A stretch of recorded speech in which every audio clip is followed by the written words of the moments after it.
topic dito ni Paul na hindi naman dapat talaga nagpapagupit yung mga lalaki o hindi dapat na magtalakbong talaga. Ang babae talaga po ay parang yung nakasanayan na yung manalangin tapos magturo.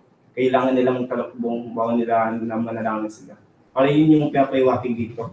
Dito sa verse 8, kundi ang babae nagmula sa lalaki. Katulad po sa Genesis, parang ito po yung pinaka-support na verses ko dito. Babasahin ko po sa inyo. Genesis chapter 2, verse 21 to 23. Wait lang po.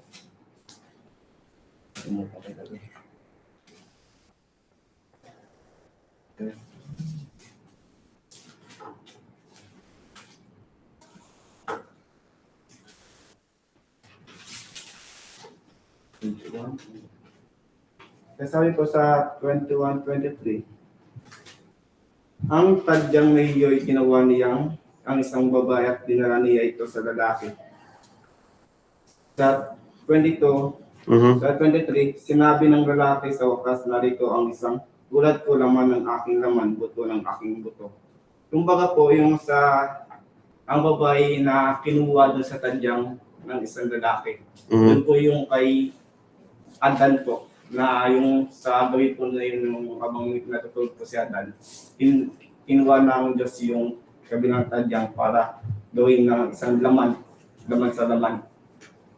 Kaya po dito, inano ko po dito yung kumbaga po na hindi din yung mga yung pinaprovide ka ni Lord talaga yung isang makakasama sa buhay, lalo na yung paano ginawa yung lalaki, siya din naman ginawa din ng Diyos. Dito po na inano ko din sa 9, kundi ang babae hindi lang para sa lalaki. Para naman po dito, Genesis chapter 2 verse 18, inano po doon na sasabi po doon ay matapos gawin ang lahat ng ito, sinabi ng Panginoong Yahweh, hindi mabuti na mag-isa ang tao. Bibigyan ko siya ng isang angkop na makasama at makatulong. Yan yung binay po niya na isang angkop. Ito yung makakasama niya sa panghabang buhay. Kaya naman yung siyempre sa atin na yung sa mga asawa-asawa parang pwede natin pag minsan yung mga asawa natin katulong. Para din po na pinapakita po talaga na hindi mo kailangan na mag-isa. Kung alibawa po na mag-isa ka lang, hindi mo masasabi na mag-isa ka. Kasi nakita mo na nandiyan si Lord, pwede ka na gabayan ka anytime na pinaprovide niya yung mga pangailangan mo. Then po naano ko po talaga yung sa ano na yun, sa verse talaga po ngayon. Sa 10 naman po, alang-alang sa mga angel ang tradisyon na kailangan magkalukbang isang babae para maging ganap na sa siya ng kanyang asawa. Dito po, inano ko po yung sasuway po itong yung babae dito sa yung privatic po na kailangan po talaga na magtalukbong bago mo na lang magturo ng mensahe ng Diyos ay hindi po siya nasasakop po ng kanyang asawa kung lalabagin niya yun. Kung susunod naman po siya doon sa tradisyon o paniniwala nila na kailangan magtalukbong ng isang babae, parang doon pa lang po na mapasok na may pagkakaisa or may pagsakop doon sa isang babae na pagmamayari na ng isang lalaki. Para po ano po doon na napakita din na parang kailangan na natin na may approach natin yung sarili natin para mas maibigay natin yung mga kagustuhan natin na lalo na po yung hindi na kagustuhan natin, yung siyempre yung kagustuhan ni Lord talaga para sa atin. Parang doon pa lang po na kailangan po separate yung kagustuhan ni Lord, tapos yung kagustuhan din natin kailangan pala nasa plan po talaga ni Lord. Study na po naman po na ito ay yung maging reflect lang din naman po sa akin na maraming mga Kristiyano ngayon pero may iba't iba po yung mga tradition po nila. Kaya para sa akin po ay na-respetuhin na po yung ano yung nakasanayan po nila. Okay. Juvenile, ikaw. Sa tingin mo? So, okay. Sim, ano sa tingin mo yung passage? It's about, so, as you were saying earlier, it's about tradition. So, ano yung dyan? Ano ba sa tingin mo yung cultural setting? Okay, simulan ko lang po ng yung first one. Sabi dito ni po, "Be imitators of me as I'm Christ." So, the word imitator, actually nung binabasa sabi ko kaya meron si Pablo ng boldness sasabihin niya 'to. Kasi mahirap 'to, yung be imitators. For example, parang ako, sabihin ko sa kapatiran ko, "Uy, gayahin mo ako, kung paano ko ginagaya si Kristo." Normally 'pag sinabi natin 'yun, medyo mag-iisip 'yun, parang yabang naman nito. 'Di ba? But si Pablo kaya kaya niyang sabihin yun, be imitators because nakita ng Corinthians na mga kapatid na talagang kung paano namuhay si Pablo being a servant of the Lord Jesus Christ. So kaya kaya niyang sabihin yung gayahin mo ako, imitate mo ako, follow me as a follow Christ. So yun ang isang nakita dito na yung salitang yun kayang sabihin dahil talagang ipinakita ni Pablo na namuhay siya, buong buhay niya ibinigay niya kay Kristo simula nung na-save siya. So, dito rin pinapakita kasi dito yung husband and wife, the authority. Kung paano yung authority na nangyayari. Inano nung verse na Christ is the head of yung lalaki, lalaki ang head niya yung babae. So pinakita doon yung authority kung paano nangyayari. Pero ang isang tanong ko dito, pastor, na medyo hindi ko siya maunawaan, yung sabi dito sa verse 4, "In every man who prays or prophesy with the head covered, dishonor the head." So ibig sabihin kapag ginagawa daw ng lalaki yun, nadi-dishonor si Christ kasi si Christ yung head ng lalaki. So sabi ko, paano kaya maano yun? Sa babae medyo maunawaan ko. Pero yung pagdating sa lalaki, yun ang medyo hindi ko po siya maunawaan. Na paano siya nagiging dishonor kay Christ kung meron siyang cover. O iniisip ko ano bang cover na yung ibig nilang sabihin. Kasi hindi ko alam kung ito bang cover na 'to is symbolical o literal na cover. So yun ang hindi ko pa masyadong deep study, pastor, kung symbolical ba siya or ano ba siya, literal ba na cover. So pero sa babae I believe literal naman na cover talaga na kasi pina-example dito yung buhok, Sabi yung buhok ng babae yung mahaba, yan yung sign niya na parang pang-cover. So parang tinuturo din ng verse dapat ang babae siguro dapat yung buhok niya is yung kayang i-cover yung ewan ko lang po yun ang parang unawa ko dito na kaya siguro kaso 'pag sinabi mo naman gano'n, paano naman yung ito yung medyo actually mahirap 'tong assignment niyo sa'min, pastor, nung binabasa ko 'to kanina nahihirapan ako, Sabi ko, paano ko mare-reconcile 'to yung mga yun nga, yung buhok na parang nire-required dito sa babae kailangan yung buhok niya medyo mahaba, kasi pang-cover niya yun, parang respect niya sa asawa niya. Paano yung maiksing buhok, 'di ba? 'Pag jinudge mo naman maiksi buhok sabi nun legalist ka naman, masyado ka naman legalism. So yun yung nag-dilemma nung text. So yun po yung mga isa kong naobserbahan and then, yun nga, ito verse 10 pala sinabi, pastor, that is why a wife ought to have a symbol of authority on her head. Yun nga yung cover pala is a symbol of authority talaga o pagpapasakop ng babae sa kanyang asawang lalaki. But sa time natin kasi, pastor, parang bibihira na lang kasi yung gumagawa nito. Or 'pag ginawa mo 'to, ang lagi ko talagang naririnig na explanation is cultural. Kasi culture nila 'yan nung time nila. So hindi na applicable ngayon sa modern time. So yun nga, yung kaya po yung tanong ko kanina, sabi ko, mag-usog lang tayo ng chapter sa chapter 14, yung babae hindi pini-permit, paano kung gano'n din yung ikatwiran do'n? Cultural 'yan kasi nung time na 'yan 'di naman nakapag-aral yung mga babae kaya 'di talaga sila puwede magturo. Ngayon puwede na, matatalino sila, So yun po yung ano, yun po yung Mhm. honest ni pastor na hindi ko siya masagot for now, pero sabi ko nga pinag-pray ko si pastor, kayo po pastor na lang magpaliwanag sa amin kung paano ba ma-reconcile 'tong ganitong, Aha. ah, turo ni Pablo. So Okay. yun po lang pastor. Yeah, good, good. How about Hannah? Observation and then of course we understand all of these are cultural in setting. So starting from verse 2 until verse 16, Apostle Paul was simply discussing cultural practices. So mamaya, I will explain. Not all cultural or traditional is biblical. Okay?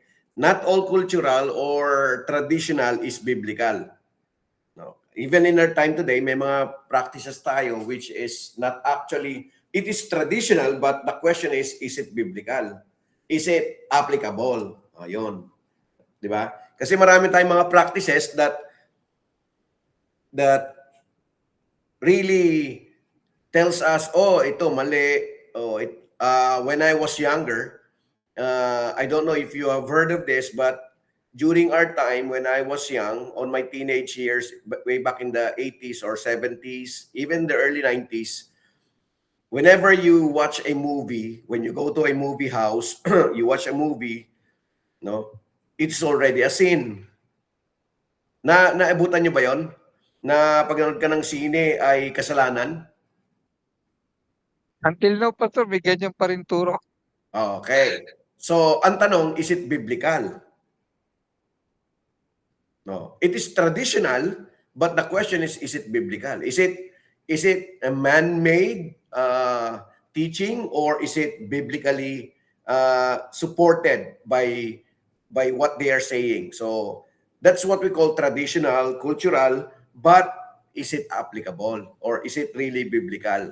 So, yun yung mga question natin that we need to exercise. Even here in the book of 1 Corinthians chapter 11, the reason why we have this assignment is because, of course, sometimes pastors, preachers will always preach on this, but the question is it correct? Di ba? Kaya nga ginawa ko assignment to para maintindihan natin. Kasi I always hear pastors having their own, let's say, norms. They have their own traditional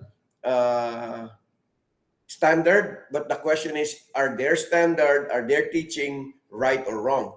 Kaya nga, lagi natin binabalikan, no? Kasi nga, they're using passages in which is it correct or not?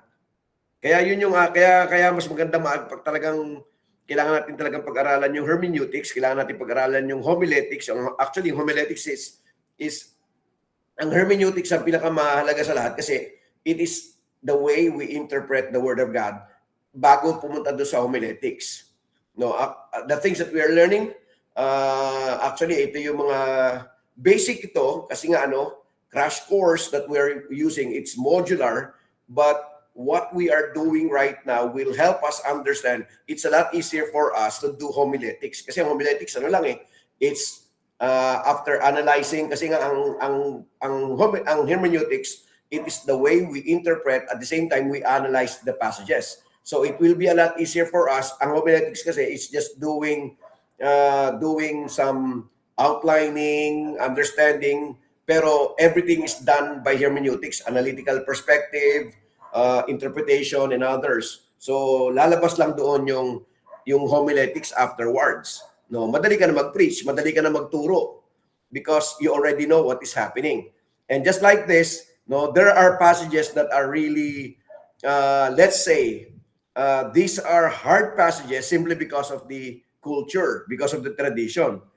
But the question is it correct? Okay. Tingnan natin muna uli. Papakinggan muna si Hannah, si Joel, tsaka si Eileen. Si Hannah muna. What do you think about our assignment? 1 Corinthians 11, 1 to 16. Okay? So, narinig ko na yung mga point, no, nila Sim, si ano rin, si Gerald dito. So, I would like to hear from Hannah, and then Eileen, and then Joel also. Your point of views, your understanding about the our passage. Sige.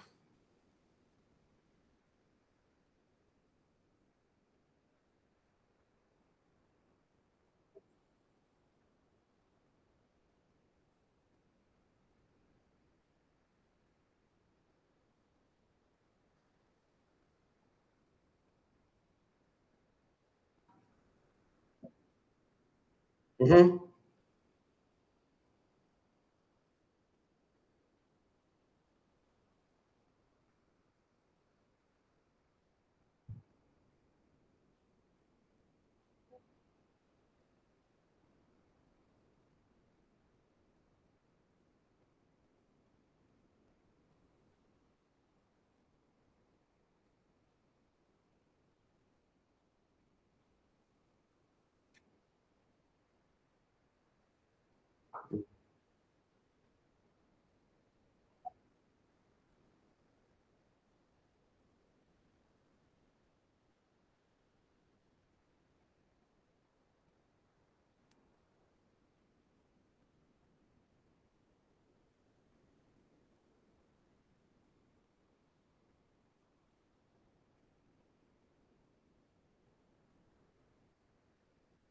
Mhm.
Mhm.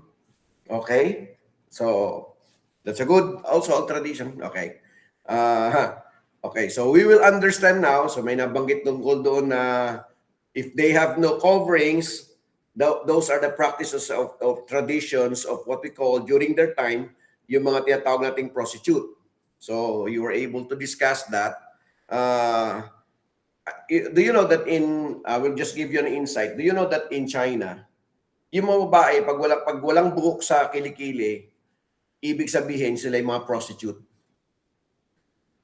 No, merong isang lugar sa China na kailangan merong balahibo merong buhok yung kanilang kilikili. Because if they don't have that hair on their underarm, no, ang ibig sabihin prostitute. Kaya yung mga babae, pag pumunta ka sa lugar na yon, sa isang place ng China, you can see all of them, talagang may buhok yung mga kilikili nila. Kasi they don't want to be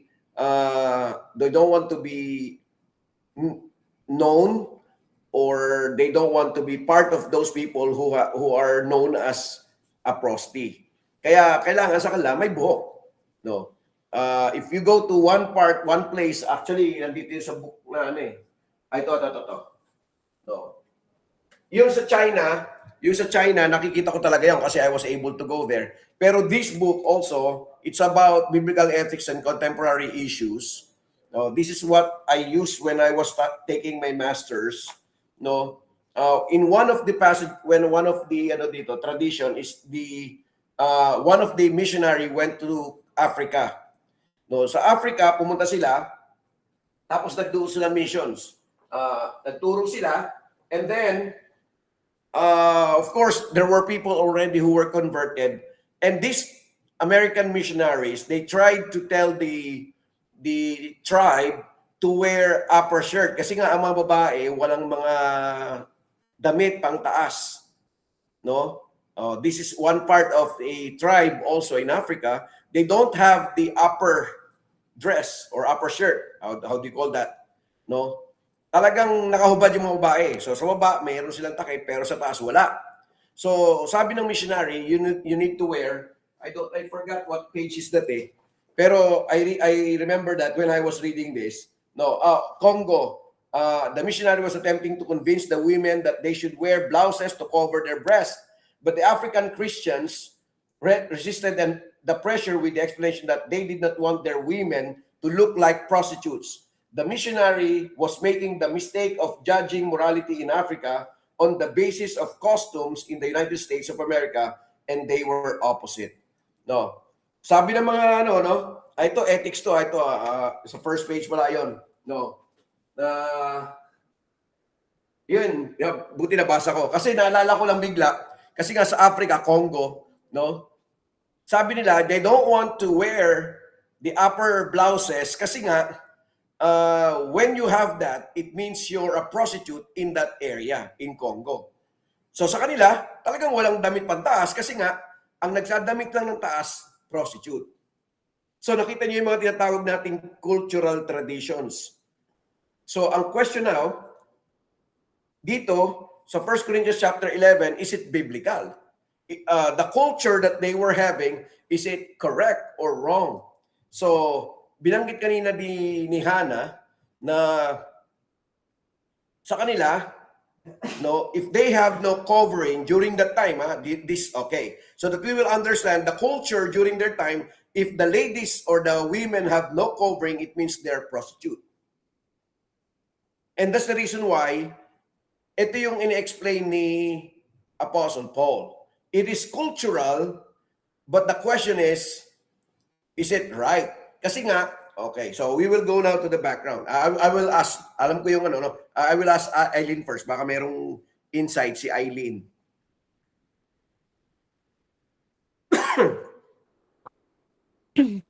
Ito po sa akin, Pastor, yung homework ko po. Bali, wala po kasi ako makita na specific command before po to sabihin ni Paul sa 1 Corinthians chapter 11 na need mag-cover ng head ng women. So, to my understanding po, this is Jewish culture lang po talaga siya na nagko-cover ng head yung mga babae. Katulad po nung, nakita ko po na example is yung kay Rebecca po na nakita niya po si Isaac nung sinabi po ng servant na yun yung master niya, nag-cover po siya ng head niya. So to my understanding po, it is in their culture po na yung babae is nagko-cover ng head to show respect and modesty, while yung lalaki naman po is removing their head covering to show respect and reverence naman po. Tapos, to my understanding din po, ito po yung culture po na to is ginamit ni Paul para po dun sa original audience na mas in a way na mas madali nilang maintindihan yung order of worship. And sa tingin ko po yung point po talaga dito ni Paul is katulad nga po ng sinabi ni Hannah na yung parang yung tawag dito, yung wife is magsasubmit sa husband and yung husband must be submitted to Christ. Na yung relational po na yon is yung nagre-reflect ng kung paano po doon po nagre-reflect yung kanilang worship, kumbaga. Yun po, ano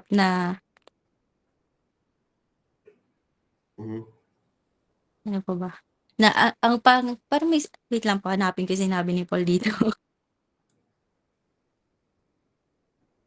Ayan po, yung as Christ honored God, man is to honor Christ and woman is to honor her husband. Na yung parang yung submitted yung wife sa authority ng man and yung man is submitted sa authority ni God. So hindi naman po siya literally, kung sa atin po, sa application po sa atin, hindi siya literally talking about kung paano po tayo mananamit, but to reflect yung glory ng Panginoon sa kung paano tayo nagli-live ng godly lives and submitting to authority. Okay. Yun po. So, okay. Meron pa? Si Joel. Good evening, Pastor. Good evening. Yung sa panimula pa lang ni Paul Pastor sa kanyang salita, natularan ninyo ako gaya ng pagtutulad ko kay Kristo. It means, ito yung tinuturo niya sa mga taga-current.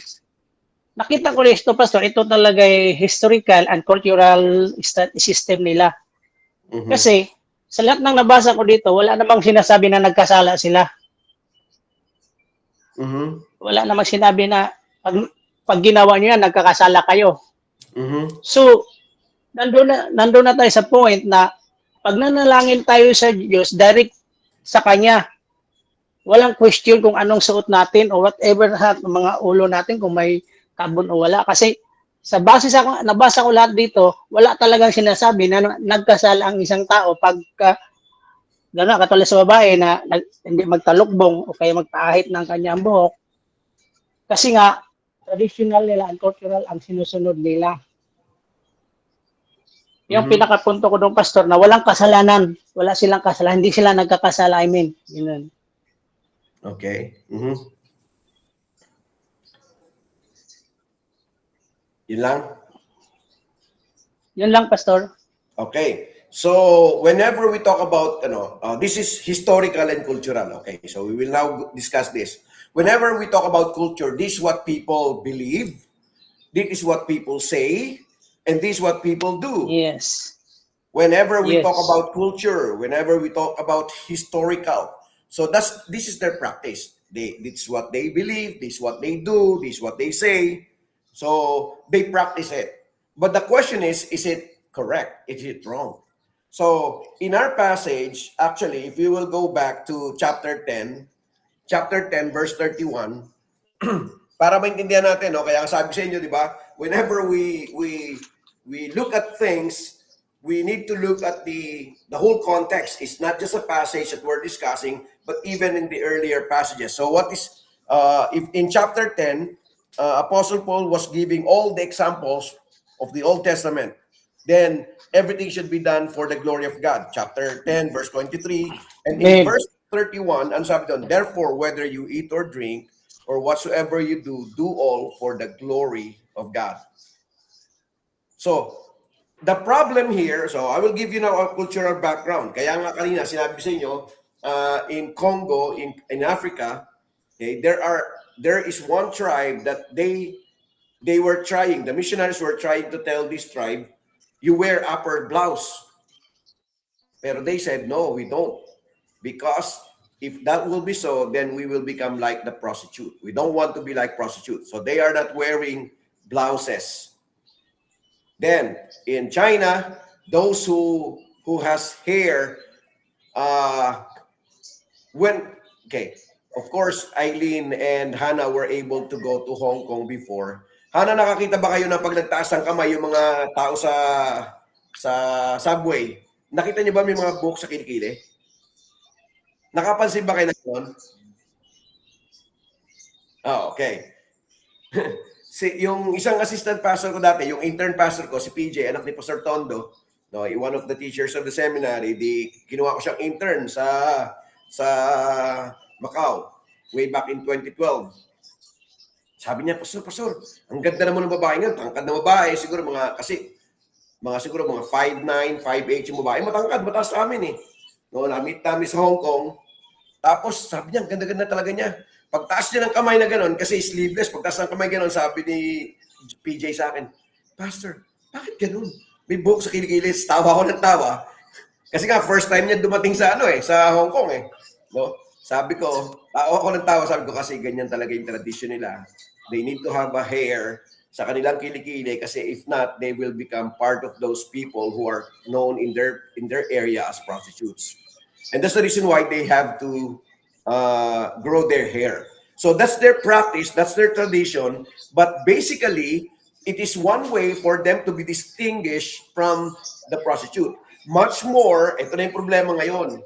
No, Apostle Paul was dealing with women kasi nga, of course, before they were converted to Christianity, women are not allowed to talk. Women are not allowed to preach, or they were not given an opportunity to speak before their husband. So that's the tradition. But when Christianity came, they were given freedom. They were given an opportunity to speak.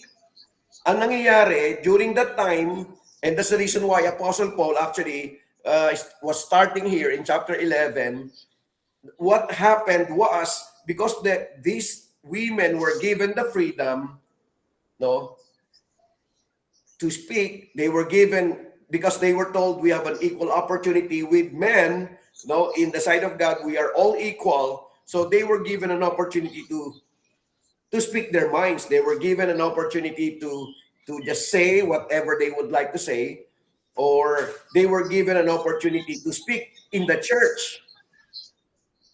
So what happens now is that they are usurping the authority of men. So sila na yung magaling. Nakuha niyo po yung background. Hindi ito lang yung, kasi nga nagkaroon ng tinatawag nating equality, which is correct. In the sight of God, regardless if we are men or women, in the sight of God, we are all equal. There's no hierarchy. Everyone has been given an opportunity to speak. Everyone was given an opportunity to speak his mind, her mind, but still the problem was there was chaos inside the church. Kaya nga, if you will write the book of 1 Corinthians, Apostle Paul was always rebuking them because nagkaroon ng usurp ng authority, nagkakaroon na ng authority yung ladies, na kaya nga sabi ng Apostle Paul, sino ba yung mga babae, sino ba yung lalaki?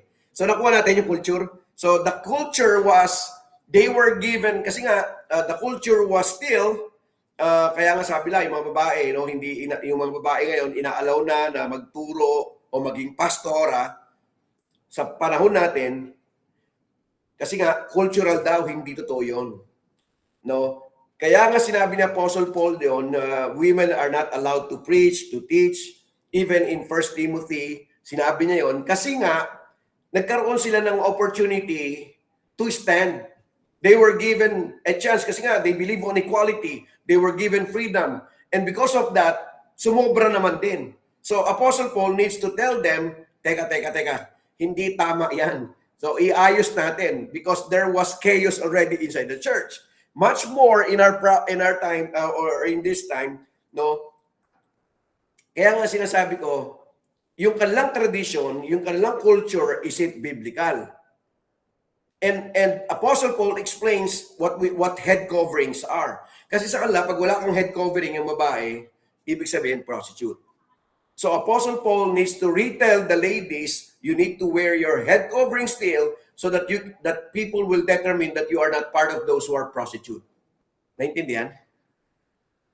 So yun lang, simple. Now, yung head coverings, at least yung mga lalaki, sabi ni Paul dito, hindi tama na kayo rin ay gumawa. Kasi nga, even during that time, they started practicing head coverings para doon sa mga lalaki. Pero hindi yun talaga ang tradition, hindi yun talaga ang tama. Pero they were doing that kasi nga ginagaya din nila yung mga babae. Pero hindi yun yung the plan ng Panginoon. Kasi nga, even during the time of Abraham and others, they were just using turban. May mga sombrero sila. Pero ginagawa nila yon, parang kasi papansin niyo, if you will go back to the Matthew, Mark, Luke, John, binabanggit doon ni Jesus Christ, in Matthew, Mark especially, tsaka Luke, binabanggit doon yung mga lalaki, whenever they pray, they put ashes. Tingnan nyo, I will give you an example. Let's go to Matthew. Para maganda to na nirebuke ni Jesus Christ yung mga nagpe-pray. Matthew chapter 6. Sabi niyo, and when you pray, verse 5, simulan ko sa verse 1. Ito yun. Charitable deeds yan Take heed that you do not do charitable deeds before men to be seen by them, otherwise you have no reward from your Father in heaven. Therefore, when you do a charitable deed, Do not sound a trumpet before you as the hypocrites do in the synagogues and in the streets, that they may have glory from men. Assuredly I say unto you that they have the reward. But when you do a charitable deed, do not let your left hand know what the right hand is doing, that your charitable deed may be in secret. May be in secret, and your Father who sees in secret will himself reward you openly. Look at verse 5. And when you pray, you shall not be like the hypocrites, for they love to pray standing in the synagogues.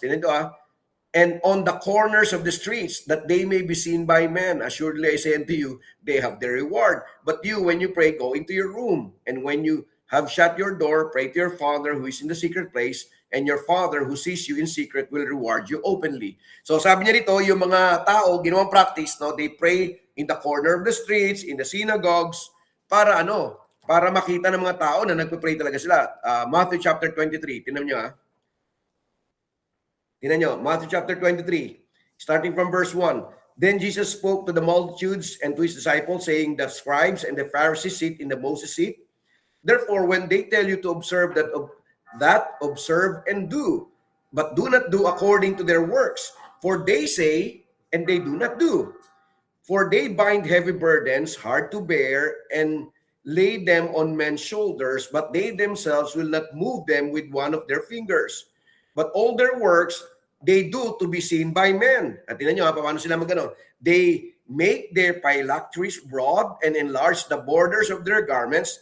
They love the best places at feasts, the best seats in the synagogues, greetings in the marketplaces, and to be called by men, Rabbi, Rabbi. But you do not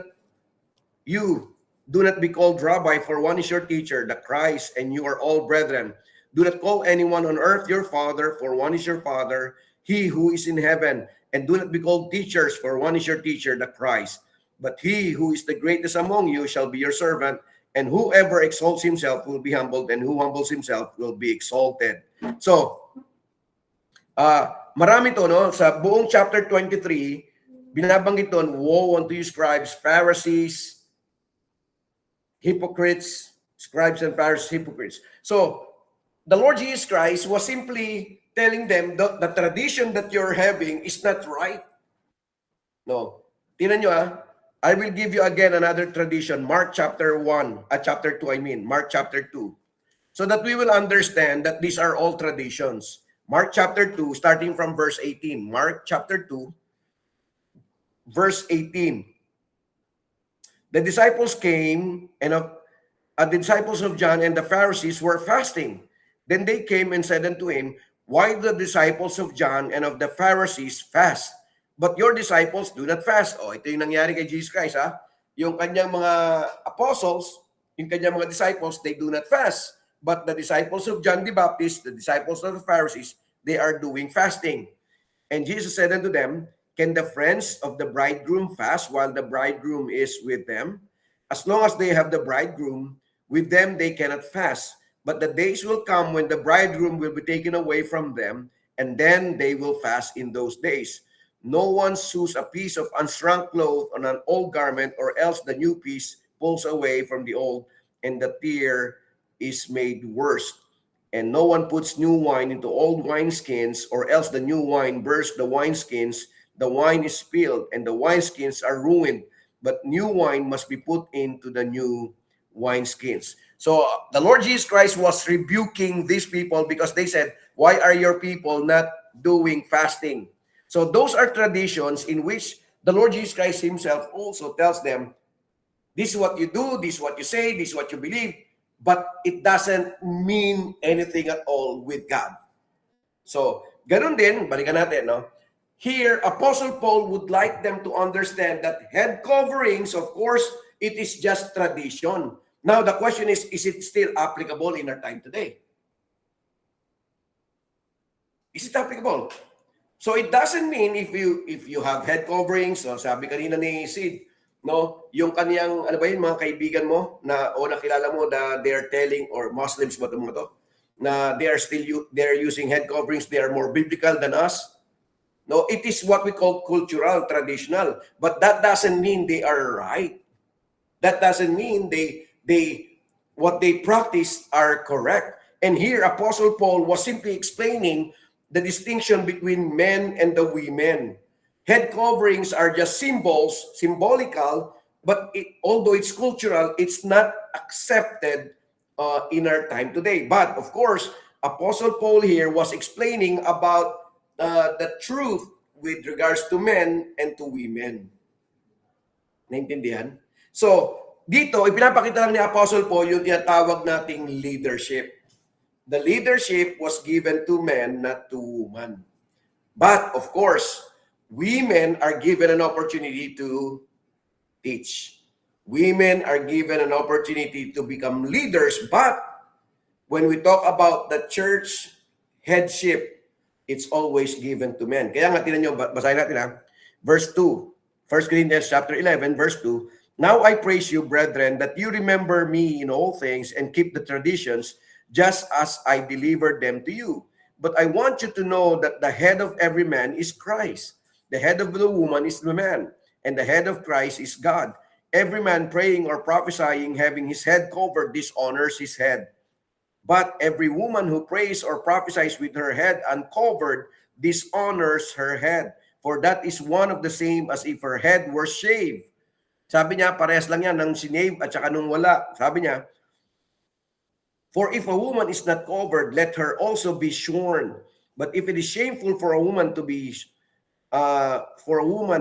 shorn or shaved, let her be covered. For a man indeed ought not to cover his head, since he is the image of the glory of God and the glory of God. But woman is the glory of man. For man is not from a woman, but woman from a man. Nor was man created for the woman, but woman for the man. For this reason, the man ought to have a symbol of authority on her head. Because of the angels, nevertheless, neither is man independent of woman, nor woman independent of man in the Lord. For as woman came from man, even so man also comes through woman, but all things are from God. Judge among yourselves, is it proper for a woman to pray to God with her head uncovered? Does not even nature itself teach you that if a man has a long hair, it is a dishonor to him? But if a woman has a long hair, it is a glory to her. For her hair is given to her for a covering. But if anyone seems to be contentious, we have no such costume. Pansinin niya, pag meron daw contention, we have no such costume, nor do churches of God. So, ganito yun. So, ngayon, binibreak ni Apostle Paul yung tinatawag nating tradition.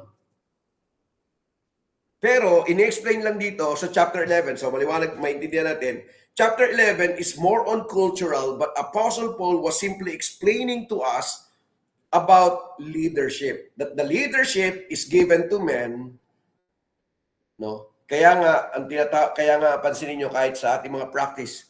No? Kasi nga, ang pastoring talaga binigay lang sa lalaki. No, even alam naman natin lahat na Timothy was written to pastors. So 1 Timothy chapter 1, look at this. 1 Timothy chapter 1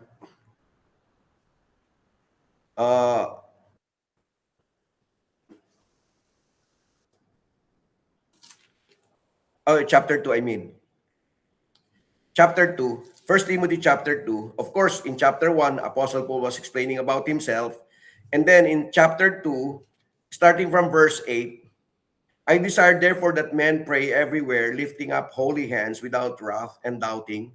In like manner also that the women adorn themselves in modest apparel with propriety and moderation, not with braided hair or gold or pearls or costly clothing, but which is proper for women professing godliness with good works. Tapos ang sabi sa verse 11, let a woman learn in silence with all submission, and I do not permit a woman to didaskalos, to teach, or to have authority over men, but to be in silence. For Adam was formed first, then Eve, and Adam was not deceived, but the woman being deceived fell into transgression. Nevertheless, she will be saved in childbearing if they continue in faith, love, holiness, and self-control. Ganon din sa 1 Corinthians chapter 11, in-explain ni Apostle Paul yung tinatawag nating yung program, yung plan ng Panginoon that men are supposed to be an authority, not the women. And again, in chapter 14, yung sinasabi sa 1 Corinthians, no, not only in chapter 11, but after that, also in chapter 14, in which, no, in-explain dito, kasi nga, prophecy, di ba? Verse 34, chapter 14, I will start from verse 26. How is it then, brethren, whenever you come together, each of you has a psalm, has a teaching, has a tongue, has a revelation, has an interpretation. Let all things be done for edification. If anyone speaks in a tongue, let there be 2 or 3, or the most 3, each in turn, and let one interpret. But if there's no interpreter, let him keep silent in church, and let him speak to himself and to God. Let 2 or 3 prophets speak, and let others judge. But if anything is revealed to another who sits by, let the first keep silent, for you can all prophesy one by one, that all may learn and all may be encouraged, and the spirits of the prophets are subject to the prophets, for God is not the author of confusion, but of peace. As in all the churches of the saints, let your women keep silent in the churches, for they are not permitted to speak, but they are to be submissive, as the law also says. And if they want to learn something, let them ask their own husbands at home, for it is shameful for women to speak in church. Or did the word of God come originally from you, or was it you only that it reached? If anyone thinks himself to be a prophet or spiritual, let him be acknowledged that the things which I write to you are the commandments of the Lord. But if anyone is ignorant, let him be ignorant. Therefore, brethren, desire earnestly to prophesy, and do not forbid to speak with tongues. Let all things be done decently and in order. Actually, ito ring word na to, let all things be done decently and in order. No, ginagamit dito ng mga pastors. I don't know if you've heard of this, but there are pastors who will tell us, oh, we don't sing praise and worship because it says there, let all things be done decently in order. Narinig niyo na rin yan? No. Hindi nila, ginagamit nila yung word na let all things be done decently in order, but out of context. No, kasi nga, sabi ko kanina, there was chaos in the church because the women, of course, traditionally, okay, culturally, traditionally, women were not given an opportunity to speak. But because of Christianity, they were given now a chance to speak. They were given a chance, an opportunity to speak their minds. But the problem was, when they were given that chance, they were now trying to usurp the authority of the men. So, tanda natin maigi, hindi bago yung women's rights.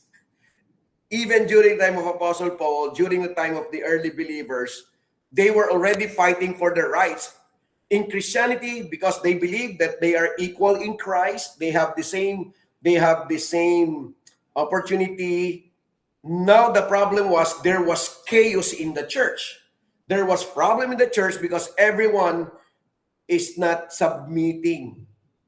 No, lahat nagmamagaling. Ito ang problema sa ating mga churches din, no? So it is already happening during that time, and it is happening again in our time today.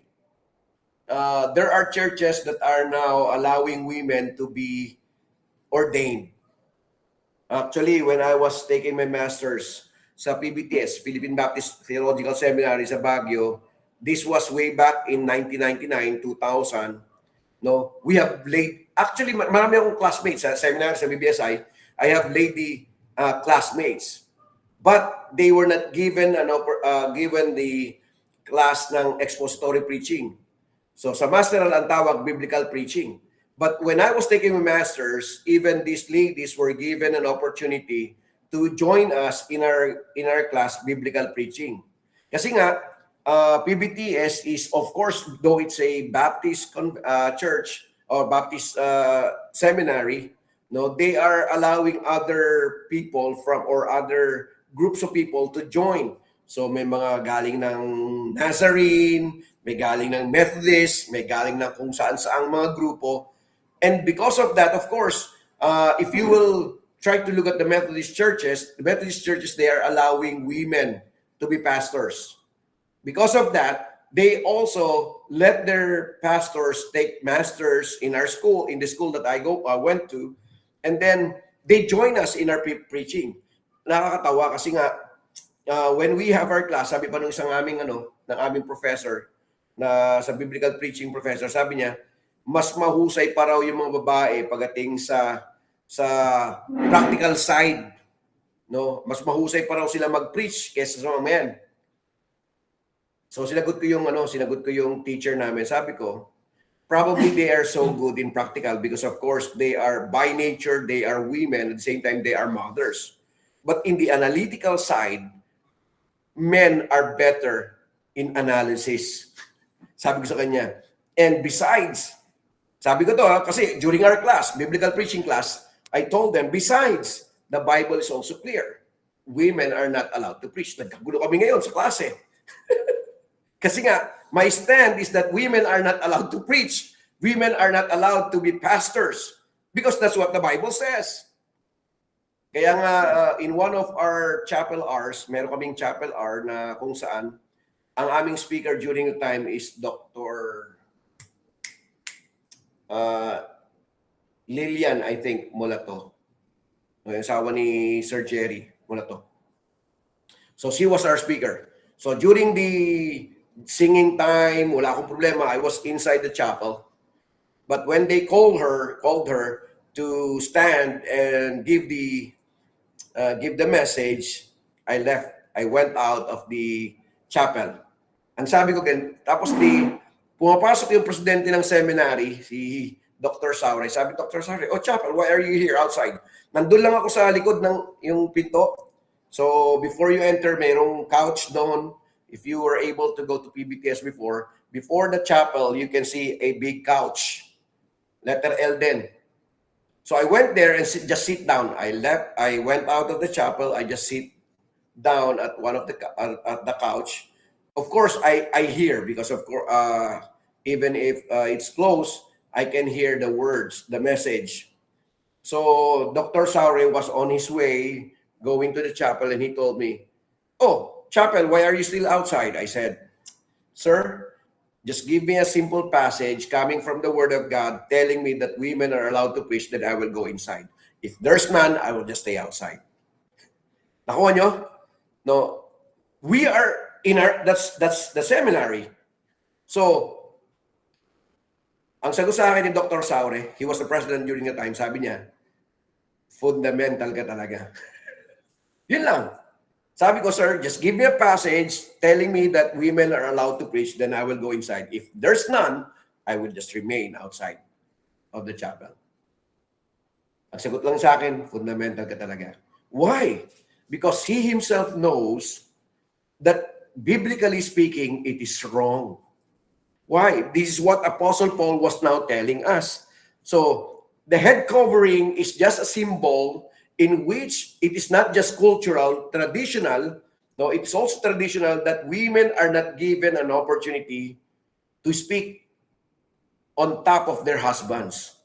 Kaya nga sabi ron sa chapter 14, no, papansin niyo sa chapter 14, ang sabi roon, no, let them learn from their husbands in their own homes. Tama? Let's go back to chapter 14. So let your, verse 34, let your women keep silent in the churches, for they are not permitted to speak, but they are to be submissive, as the law also says. So sabi niya ron, as the law also says, this is what the Bible said in the Old Testament. So that's what the law says. And if they want to learn something, let them ask their own husbands at home, for it is shameful for women to speak in the church. And this is the same with what is happening now with the head coverings. So sa kanila, traditionally, they are doing that, but when they were given, kaya nga ito yung sasabi ko, no, traditionally, wala talagang head coverings ang mga babae. Pero, because of Christianity, they were given a chance, an equal chance with the men. Dahil nga doon, tinatanggal nila yung head covering. Sabi na, hindi, pare-pares tayo eh. Pantay-pantay tayo. Tama? We are equal in the sight of God. We are the same. And because we are equal, it's up to us if we will put our head coverings or not. So Apostle Paul needs to correct that. Hindi ibig sabihin na nag-head cover na kayo ay Kristiyano na ngayon na hindi nyo na kailangan gawin. Kasi when we talk about head coverings during their time, it means reverence to their husband. Nakuha? Nung panahon nila, pag ginagawa yun ng mga babae, it means reverence. Ginagalang nila yung kanilang mga asawa.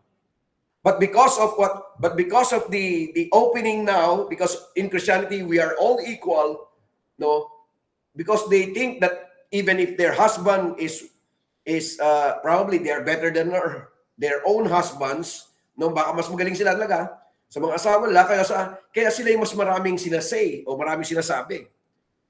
And so Apostle Paul needs to correct them. Teka. Sabi ni Apostle Paul, ito hindi lamang to historical, hindi lamang to cultural, pero this is what the Bible says. Women must learn to submit to their own husbands. Kaya nga pansinin nyo, even in the book of Ephesians, sinabi rin ni Apostle Paul that women should be submissive to their own husbands. Ephesians, okay? Ephesians chapter 5. Tingnan nyo, verse 22. Wives, submit to your own husbands as to the Lord. For the husband is the head of the wife, as also Christ is the head of the church. And he is the Savior of the body. Therefore, just as the church is subject to Christ, so let the wives be to their own husbands in everything. Mabigat yun. No, wives are to submit to their own husbands in everything. So, sabi ko nga sa inyo, because of Christianity, they found out that they are equal with their husbands, and so now they are trying to usurp the authority of the men, and that's the reason why Paul needs to tell them again who is the head of the house. Again, so sabi niya, wives needs to learn how to submit to their own husbands. In return, the husbands are also given a design. Husbands are to love your wives just as Christ also loved the church and gave himself for her, that he might sanctify and cleanse her with the washing of the water by the word, that he might present her to himself a glorious church, not having spot or wrinkle or any such thing, but that she should be holy and without blemish. So husbands ought to love their own wives as their own bodies. He who loves his wife loves himself. For no one ever hated his own flesh, but nourishes and cherishes it, just as the Lord does the church. For we are members of his body, of his flesh, and of his bones. For this reason, a man shall leave his father and mother and be joined to his wife, and the two shall become one flesh. This is a great mystery. Sabi nito, but I speak concerning Christ and the church. Nevertheless, let each one of you in particular so love his own wife as he himself, and let the wife see that she respects her husband. So mabigat, di ba? No, it's not only in the Corinthian church but even in Ephesian church. Sabi na, no, kasi nga nagkaroon na ng equality. So yun na naging problema. Of course, it is cultural, it is traditional because of what had happened, ang nangyari, because of Christianity, they have now equality. And because of equality, they now have freedom to speak their minds, freedom to speak whatever they would like to say. Ang problema, no, lumalagpas na sila. So Apostle Paul needs to correct them para magkaroon ng, because there was chaos now in the church, magkaroon ng tinatawag nating anong magandang Tagalog na term dito? Kaayusan, yan.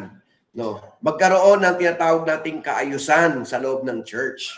Hindi pwede magulo. Kaya nga sa 1 Corinthians ito, no, kadugtong, no, ina-explain ni Apostle Paul sa pagdating sa chapter 13 at chapter 14, binabanggit dito na hindi pwedeng lahat mag-speak in tongues. Okay. So, kaya nga, tandaan nyo maigi, mali din yung mga pastors when they always quote chapter 14, verse 40, let all things be done decently and in order.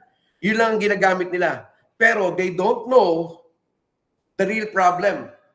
No. Kasi nga ang problema, ito nga, no, speaking tongues, ang sinabi rito ng Apostle Paul, if ever there will be speaking in tongues, dapat, no, maximum 3. Hindi pwedeng more than 3. At saka, pag may nag-speak in tongues, dapat merong tinatawag na alternate. Sabi niya, verse 26, 1 Corinthians chapter 14, how is it then, brethren, whenever you come together, each one of you has a psalm, has a teaching, has a tongue, has a revelation, has an interpretation. Let all things be done for edification. If anyone speaks in a tongue, let there be 2 or at the most 3, each in turn, and let one interpret. But if there's no interpreter, let him keep silent in church and let him speak to himself and to God. So, even Apostle Paul, he understands that there was a problem kasi nga there was chaos in the church. No? Kasi nga, they were given an opportunity. Lahat nagmamagaling na. Actually, if you will try to look at the church in Corinth, they are the most gifted church. Maraming mga gifts eh. May tongues, may healings, may kung ano-anong gift. Pero, sabi ni Apostle Paul, ang dami yung gift, pero kayo mismo hindi namumuhay ng tama. So, that's the problem. Teka, naglobat na yung aking laptop. Teka, ano ko lang. Isaksak ko. Ayun lang. Patay. Dala ko ba yung ano?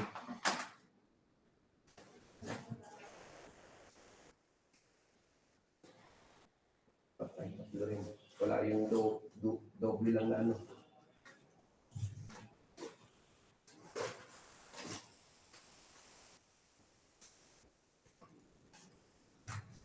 Ayun. Kala ko wala eh.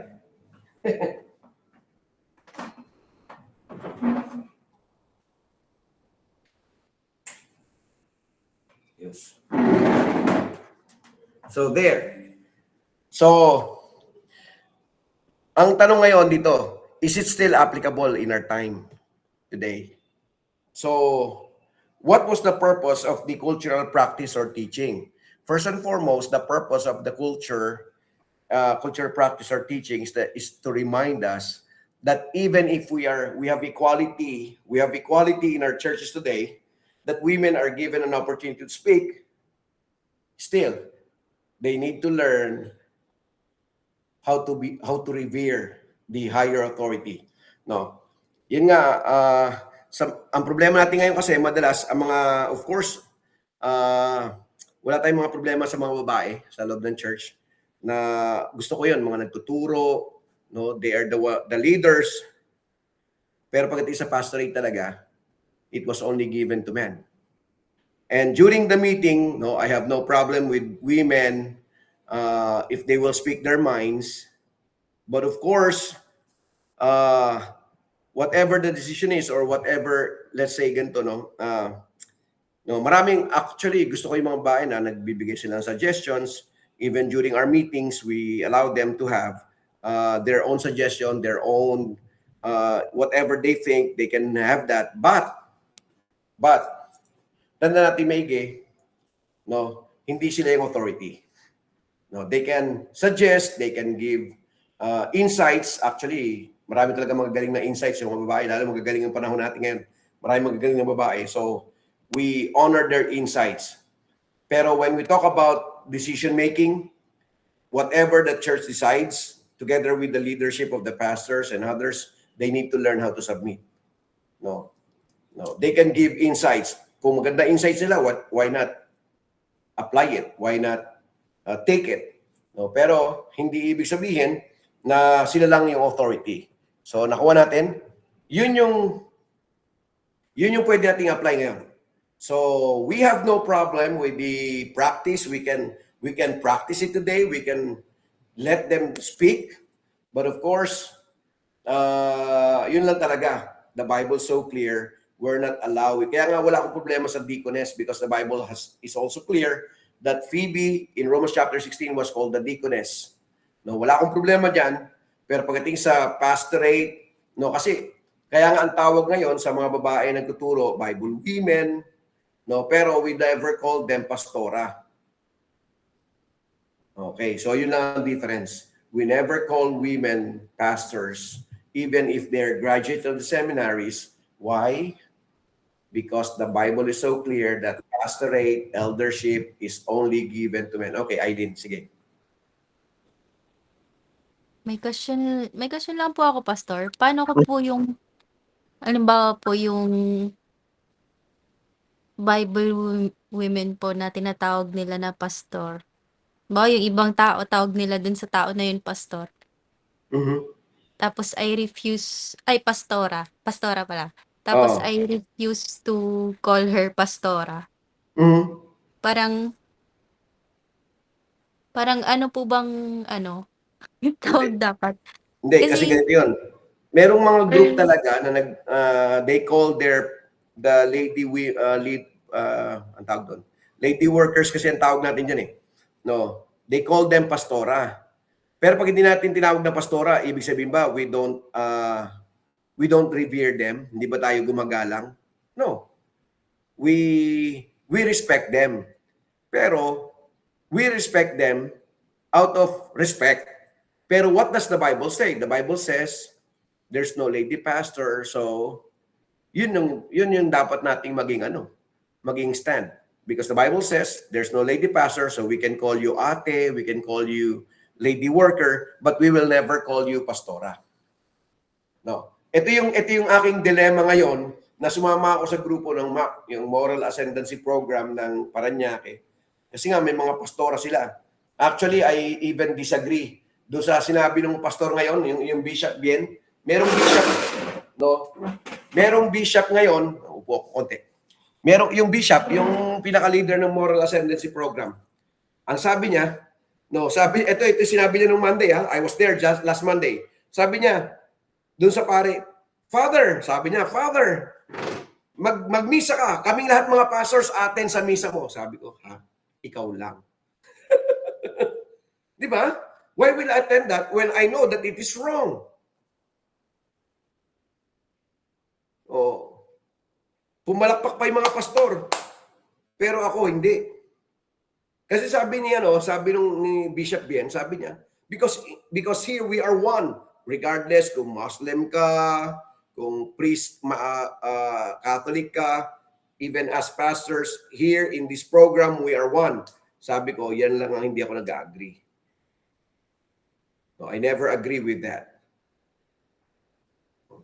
Kasi isipin mo, pag nagmisa si Father, sabi niya, hindi ko matawag na Father, pero siya tinatawag niya Father. Magmisa daw si Father at a-attend siya. No, the reason why we have that last Monday, kasi Bible month pala, hindi ko maalam to. Sa Pilipinas, may tinawag silang Bible month, January sa Bible month. Kaya nung Monday, yung lahat ng mga pastors pinatawag doon kasi nga kami yung in charge nung flag ceremony, kami ang in charge sa mga preaching, may Pero yun nga, yun yung announcement ni Bishop Bien that I beg to disagree. Okay? Oh. Nag-join ako sa grupo para magkaroon ng connection. Pero hindi ako nag-join sa grupo para sumang-ayon. Nakuha nyo? No, yung sa akin kasi doon magka-connection kasi program ng ng mayor ng Parañaque. So I'm there because I would like to connect with the mayor. I would like to connect with the public officials, yung mga nagkatrabaho doon na pwedeng i-Bible study, pwedeng share ng gospel. I have no problem with that. But there's a problem when he said to the priest, kasi nga, we are one, sabi niya, we are one, no? If you will, sabi niya, pagka magkamisa ka, invitin mo kami mga pastors, we will go to you. I will never go there because I know it is wrong. Unang-una sa lahat, sabihin natin na Bible ang ginagamit niya, pero basically, I disagree with what they are teaching. No, ito kasing si Bishop Bien, medyo political na sabi ko parang political lang to Kasi nagpapalakas siya. Nagpapalakas sa mayor, nagpapalakas sa para magkaisa daw, para sa gawain. I disagree with that. So sabi ko nung naririnig ko na gano'n sinasabi niya, sabi ko doon sa isang actually kasi ang speaker nung time na yun, si Alex was my classmate sa PBTS during that time na kinukwento ko sa inyo. No, Alex was my classmate and he's the speaker last Monday.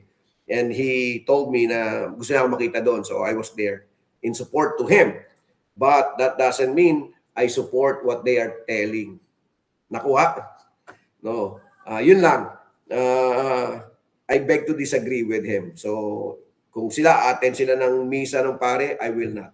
Pero kung sabihin ng pare, ako magpupunta sa misa, ako mag-preach, I'll go. But if not, I won't. Kasi unang sa lahat, alam mo mali Alam mo mali yung sinasabi. So, why will I compromise my belief? No. Ito yung aking experiences that I would like to share. In the States, there are churches na evangelical, may mga GIL, maliban sa Baptist, that they invite me to speak. I go. Sa GIL, in-invite ako mag-speak. I went. Why? Sabi ko, kung i-invite, ako mag-share ng gospel, hindi sila mag-share ng gospel sa akin. So nakita nila yung, pagka i-invite, na makikita na, sabi, Pastor, there's a big difference in how you explain and how they explain. So yun lang nakikita lang difference. No, kahit doon sa kahit sa evangelical churches, whenever I'm invited, I really go. Kasi for me, it's an opportunity to correct what is wrong, to teach what is right. So that's the only time that pero if you will ask me if I will invite them to preach in our churches, not at all. Nakuha nyo? Hindi ko sila iaalaw magturo sa akin na alam kong mali naman. Kaya nga, tulad nun, binabanggit ko, may mga classmates ako mga babae. Actually, mga babaeng classmates ko ngayon, mga doktor na doktor ng theology, doktor ng philosophy, Pero mga classmates ko sila before. But of course, during our class, kaya nga sinasabi nung teacher namin na they are better. Sabi ko, magaling sila kasi practical sila. Pero sabi ko, in analysis, in explaining the text, they are wrong. Why? Because they have no real background, heavy background of understanding. Sabi ko, our class is called biblical preaching. Ito yung ang tawag sa ating klase, biblical preaching. But the point here is this. Are they really teaching biblically? If we believe on biblical preaching, ito yung during our class, if we believe on biblical preaching, why is it that we are allowing women to preach in our class?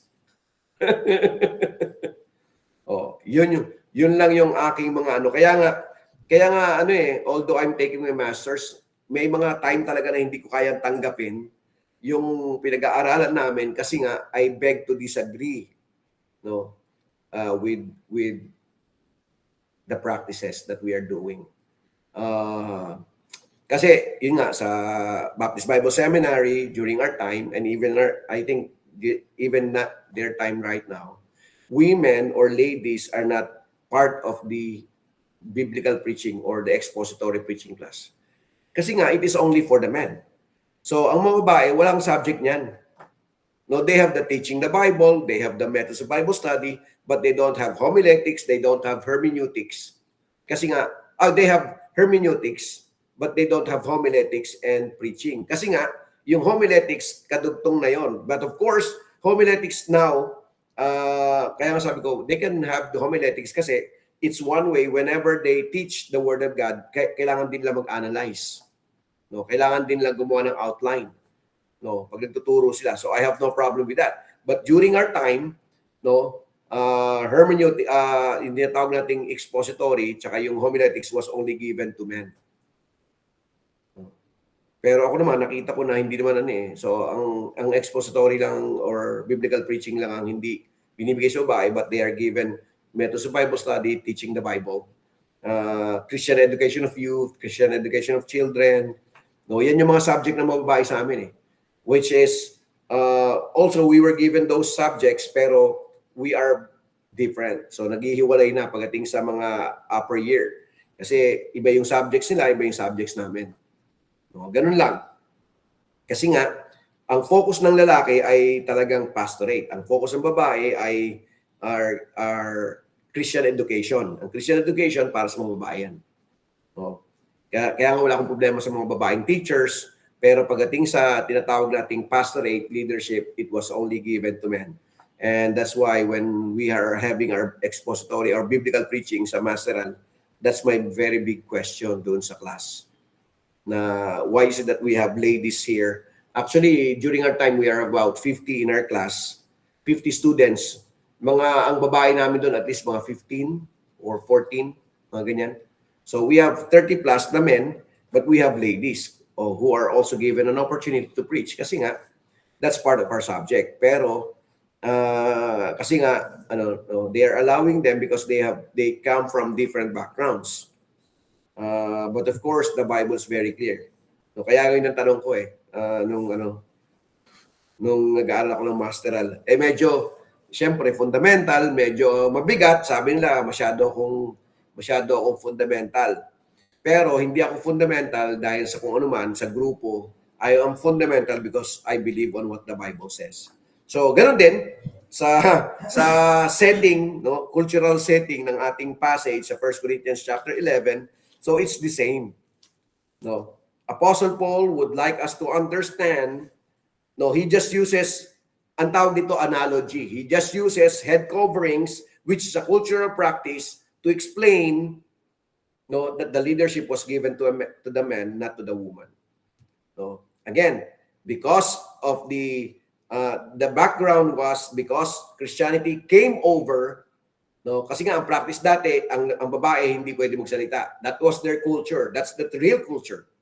But since Christianity came, these ladies were given an opportunity, given a chance to speak their minds, to speak whatever they would like to tell. Nagkaroon ngayon ng tinatawag nating, syempre, kung minsan, talaga namang whether we like it or not, maraming magagaling na babae. No? Talagang, that's the truth. There are ladies who are better than men. But that doesn't mean the authority was given to them. And that's the reason why Apostle Paul needs to tell them the authority is always given to the men. And women are to be in subject to the men. Nakuha? So, ganun lang kasimple yung ating passage. May tanong? Oh. Naintindihan, Gerald, Juvenil? Oh, sige. May tanong? Wala. Okay. So, dito sa ating mga may tanong ba?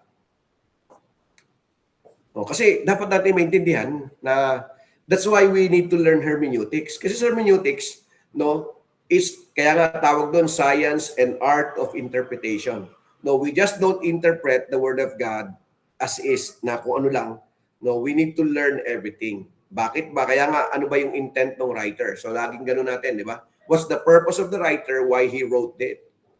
Ngayon, nakita natin, no, na ang intention ng writer is that iayos yung problema sa loob ng church because there was already chaos inside the church. Kasi nga, yung mga babae, magagaling, of course, magagaling. Hindi natin alam kung gano'n kagagaling. Pero ang problema, they were now usurping the authority of the men. And so, Apostle Paul needs to tell them, teka, ayusin natin ang church.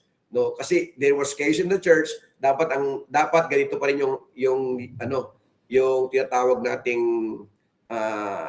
standings, no, hindi, although pantay-pantay lahat, no, we are the same, we are equal in the sight of God, but in leadership, the leadership is always given to the man and the women needs to submit. So, ganun lang. No, ganun kasimple. No, but Apostle Paul was, of course, using an analogy of head coverings to tell us what leadership means. Sa chapter 14, ganun din. No, yung binabanggit kanina ni Sid, no, sa chapter 14. Ganun din. He was just explaining everything. Kasi nga, there was chaos inside that church. Ito yung mga problema ng ating mga churches ngayon. Kaya nga, even lady pastors, ako sa totoo lang, ayokong tumawag ng pastora. No? Sabi ko nga, sumama ako sa grupo ng mga pastors ng Parañaque. No, most of the pastors there ay mga hindi naman talaga nag-aral ng Bible school eh. Mga pastors doon, no, they did not even go to Bible school. Pero mga training lang eh. Parang 30 days o 40 days training, after that, pastor na. Oh. Pero ito magandang announcement, no, before we end today's class. Ay, bukas pala. I mean, next week Saturday, we have no class Saturday next week. Kasi nga, we are going to attend a conference, no? Attend ako ng conference ng umaga kasi nga, yung ating group, yung Crystal Christian Church, we are trying to affiliate una sa SIBFK, sa grupo ng fundamental, pero ang tagal ng So, merong program yung Southern Bap na which can help us, no, yung replanting program. Parang nagtumutulong sila ganoon. Sabi ko kailangan natin ng tulong nila as we replant the church. So para dun sa mga hindi alam, no, we are trying to merge Las Piñas and Parañaque to be one. And that's now our desire goal. We will have our first service sa April 5. Pero before that, we will have our graduation. Kaya nga, yung sa conference na yon na attenan ko ngayong January 31, Saturday yon ng umaga, kaya wala tayong klase. Kasi nga, i-recognize na yung Crystal Christian Church para part ng Southern Baptist Convention ng Pilipinas. No? Atin ako doon kasi i-recognize, so I need to be there together with Pastor Juni. Siguro makasama ko siya, no, para ma-recognize. If you are available here, so you can join us also. That will be on the 31st ng umaga. No, pero yun nga, kasi para makauwi kayo rin ng umaga, you can join or you can go. Pero maganda lang yun kasi it is also help para sa atin. No, ang maganda sa convention is just that in fellowship, or sabi doon in fellowship, pero hindi sila makikialam sa leadership, sa government ng church. So they believe on the government of every church as independent. Yun lang. You need to abide by the rules na, ewan ko lang dito, pero sa States kasi, ang mga babae, ito yung stand ng Southern Baptist States, ang mga babae, they are not allowed to be pastors of churches. Kaya nga yung church ni Rick Warren, yung church ni Rick Warren, dati part ng Southern Baptist yun, yung sumulat ng Purpose-Driven Life, Purpose-Driven Church, they are part of the Southern Baptist before. Pero ngayon, they were removed from the Southern Baptist Convention kasi nga, they don't abide by the rules or by the statement of faith of Southern Baptist Convention. So they were removed in 2021 or 2023, I think, 2022. Parang ganun. So during the convention, they were removed in 2021. They appealed in 2023 kasi nga, tinanggal na sila. So they appealed. Bakit kami tinanggal? Is it because of we are ordaining women to be pastors? So yun yung naging discussion ng 2023 convention. And so during the convention, in-explain na the Southern Baptist Convention do not believe on ladies or women being ordained as pastors because that's what the Bible says. So maganda yung tayo ng Southern Baptist Convention.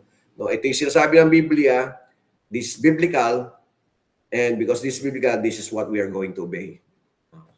So yun yung sinabi ni Al Mohler kasi siya yung nagde-defend ng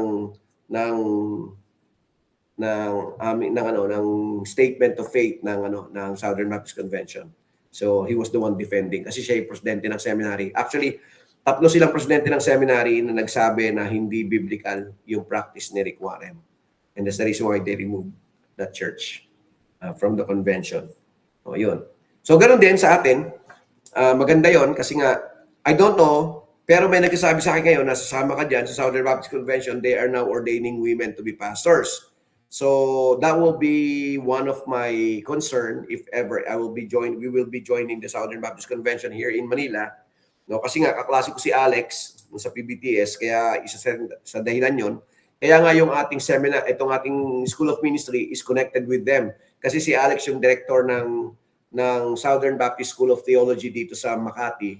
Siya yung director. Doon tayo nakakabit para magkaroon tayo ng CHED recognition, no? Kasi after nag-graduate dito sa Southern Baptist School of Theology sa ating School of Ministry, once we graduate, we can go 3 years tong ating schooling, so we can go to PCU, Philippine Christian University, using our transcript of records from Southern Baptist School of Theology, and we will have a CHED recognized transcript of records and diploma. So, CHED recognized. So, pwede kang, kasi ang lalabas doon, Bachelor of Theology, tapos mag-graduate ng CHED sa PCU, Philippine Christian University, ang gagraduate ng Bachelor of Religious Education. Bachelor of Arts in Religious Education. So, yun yung i-graduate sa PCU, Philippine Christian University. So, yun yung ating, kung bakit natin to ikinabit doon sa Southern Baptist School of Theology. Kasi nga, we would like all the graduates to have their own diplomas, which is recognized by the Higher Education of the Philippines, Commission of Higher Education. So, yun yung announcement. And our graduation, para sa ating basic Bible course, you will be receiving a certificate. Diploma ng basic Bible course na ngayong March, kaya hinahabol ko rin, no? Hopefully we will be able to finish. Actually, hermeneutics is just simple principle. Kadugtong nito yung homiletics para how to do outlining, how to do analysis. Lahat yan na nakukuha natin na uunti-unti natin kasi biblical interpretation or hermeneutics is part of doing analysis. Now, napapansin nyo ba na nag-aaral na kayo? Pinag-aaralan nyo kung ano yung problema, bakit nasulat, paano nasulat, ano ba yung nangyayari, and you are already doing that because that's what we call now, yun yung hard part. Yung hermeneutics is the hardest part kasi inaaral mo bakit ba sinulat, paano ba sinulat, ano ba yung nangyayari, bakit sinulat. No? At katulad nga ng ating dinidiscuss ngayon, no? Paul wrote this kasi there was chaos in the church. So, yun yung hard part yung aaralin mo bakit ba, no, yung bakit ba naisip ni Apostle Paul, bakit kailangan niyang ng sulatan to ng ganito. So, that's the hardest part. Now, once we do that, napapansin niyo ba, mas madali mo lang i-explain yung pag nagpo-preach ka. Kasi naintindihan mo kung ano yung background, naintindihan natin kung ano yung nangyayari. So pag nagturo ka, nag-preach o nagturo ng bata, mas madali mong masabi, ito yung nangyayari noong panahon na yun. Kaya ganito, kaya ganon. Nakuha nyo? Ang dali, di ba? Ang dali ng Bible. Kasi yung pinakamahirap, yun ay pinag-aaralan natin ngayon. So, yun. Again, bago tayo magpatuloy sa klase natin, bukas ng gabi, bukas ang umaga kasi we will be joining the anniversary doon sa ano ba yan? Baliwag sa Bulacan. Pastor Jesse, I think, and Ate Mercy will be going ahead. Sasabay kami, Hana, kala papa mo. Susunduin yata kami rito, hindi ko alam kung anong oras, basta sinabi sa akin ni Pastor Juni kanina. So, yun. So, let's have an assignment again bago tayo mag-end ng class. Let's have our assignment. Maganda to, no? Ngayon, because we went to Pauline letter, ngayon, let's go to James. Okay. So, punta na naman natin si James. James chapter 2, verses 14 until verse 26. No, kasi papansinin niyo yung ating mga pinag-aaralan, ito yung mga tinatawag nating hard kasi nga ito yung lagi nating naririnig sa mga pastors. No, I would like us to understand in our own perspective, tama ba yung pastor na nagpe-preach? No. Kasi nga one group of church believes that salvation is faith plus works. So, gamitin natin to. James chapter 2, starting from verse 14 until verse 26. No, for as the body without the spirit is dead, so faith without works is dead also. So, is salvation by faith alone or is salvation faith plus works? Yan. So, magandang assignment yan para bukas ha. So, ito naman ay tinatawag nating una, napag-aralan natin yung historical setting, yung cultural setting. Now, ito, theological. Okay? Pahirap tayo ng pahirap kasi kailangan natin maintindihan. These are the problem texts. Ang tawag dito, problem text. Kaya magandang assignment to, no? Problem text. Faith without works is death. So, is salvation by faith alone or is salvation by faith plus works? So, may tanong? Naintindihan ba, Juvenil? So, yung assignment namin. Okay, Aileen. Okay. Mamaya na lang po after ano. Okay. Hindi, pwede mo tanongin yan kung gusto mo. Para marinig din nila. Iba po eh. Ha? Iba po. Iba ba? Okay, sige. So, walang tanong? Kaya nyo ba gawin yung assignment? Kailangan ko yung assignment. Juvenil, yung assignment mo para i-submit mo. Anyway, kasi si Shane nagsabi na may sakit siya. Si Shane may sakit, si Vanessa yata may work, so they were not able to attend. No, si Christian hindi ko na rin nakikita eh. Siguro may mess. Okay, may sakit. Kasi sa Sunday, sabi niya sa akin, see you on Sunday, Pastor. So, excited na si Christian makita ako sa Sunday kasi first time yata ako maririnig mag-preach personal. So, yun. So, wala na. Walang ano. So, yung assignment, Yung mga assignment nyo, don't forget, tinitignan ko lang kasi that's, sige. So, tandaan natin maigi, no? Sabi nga ni Pastor, magbabagsak ako. Sabi ko, hindi. Ayoko mga magbagsak kasi gusto ko lahat makagraduate para masaya tayo sa graduation, no? We will be joining other schools, School of Ministry. Hindi ko alam kung gaano kayo karami nag-graduate ng ano. Pero this will be great. Kasi pakikita nyo for the first time yung mga taong tinuturuan sa ibang mga church din. So you will meet them. Sabay-sabay kayong graduate. Kaya nga, we will be joining that graduation this March. Kaya sabi sa akin, habulin ko. Sabi niya, Pastor, nakailang ka na ba? Sabi ko, 6 na kami. 4 na lang. Kasi 10 modules yun di ba? Yung ating 10 modules. So, 4 na lang. Sabi ko, kaya nating habulin within 2 months bago mag-graduation. So, hopefully, no, malalaman ko sa 31 kung anong date yung graduation para makasama tayo lahat. Okay? Magandang announcement. So, walang tanong? Assignment don't forget. Our assignment is James chapter 2 verses 14 until verse 26. So, galing tayo sa historical, cultural. Now, we will go to theological. Theological to. So, medyo ginagamit nga ng mga pastors to So, I would like to know if we will be able to understand also the passage. Theological to. So, soteriology pag-uusapan to. Okay? So, if there's no question, we can close in prayer. Walang tanong? Let's pray. Let's pray.